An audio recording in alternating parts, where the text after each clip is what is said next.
બિનજરૂરી ખર્ચા થાય છે, હકીકત છે. ગાડીઓ ફોર્ચ્યુનરમાં ફરતા લોકો થઈ, ફોર્ચ્યુનર કદાચ વધુ પડતું બોલી ગયો, મહાનગરપાલિકા લેતા હશે, ઇનોવામાં બધા ફરતા થઈ ગયા. દુનિયાભરના મસ્ત મજાના કાર્યક્રમો થાય. 4 કાર્યક્રમ ઓછા કરીને સીધી રિબિન કાપીએ. હું તો કહું રાજ્ય સરકાર જ પૈસા ખર્ચતી હોય. રાજ્ય સરકાર જો એટલા રોકડા ના લઈ લઈએ કે સાહેબ રિબિન તમે કાપવા ના આવતા અમે કાપી લઈએ, હવે તો પેલું બટન ગાંધીનગરથી દાદા દબાવો ને તો એ તમે ઈચ્છો એ ગુજરાતનો બ્રિજનું ઉદ્ઘાટન થઈ જાય. તો 5-25 લાખ રૂપિયાનો ખર્ચો શું કરવા કરીએ છીએ આપણે? હું એ વાત સાથે સંમત છું કે ખર્ચા ઘટાડવા જોઈએ.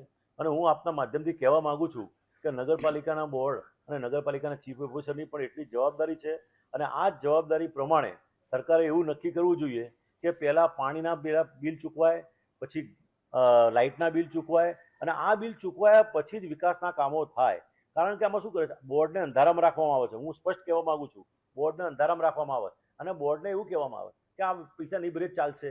આ ચૂંટાયેલી પાંખને, વહીવટી પાંખ જો ધ્યાન દોરે કે ભાઈ નહીં, આ ફરજિયાત છે ને, આપણે પહેલાં આ કરવું પડશે, વિકાસના કામ બે ઓછા થશે પણ આપણે નાણાકીય શિસ્ત જાળવીશું તો આપણી ક્રેડિટ વધશે.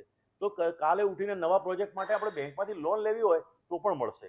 આ રીતે આપણે નગરપાલિકાને સદ્ધર કરવા માટે સરકાર દ્વારા સ્પષ્ટ એવી રીતે કહેવામાં આવવું જોઈએ ચીફ ઓફિસરોને કે પહેલાં વિકાસના કામ બધા કરો અને જે હેડ નીચે જે ગ્રાન્ટ મળી હોય, જે પૈસા જેના નીચે મળે એ જ વપરાય, એનાથી હેરફેર કરીને બીજે ક્યાંય વપરાય નહીં. અને પૂરેપૂરા પૈસા, સરકારના પૈસાનો સદુપયોગ થાય, એક પણ પૈસાનું લીકેજ ના રહેવું જોઈએ.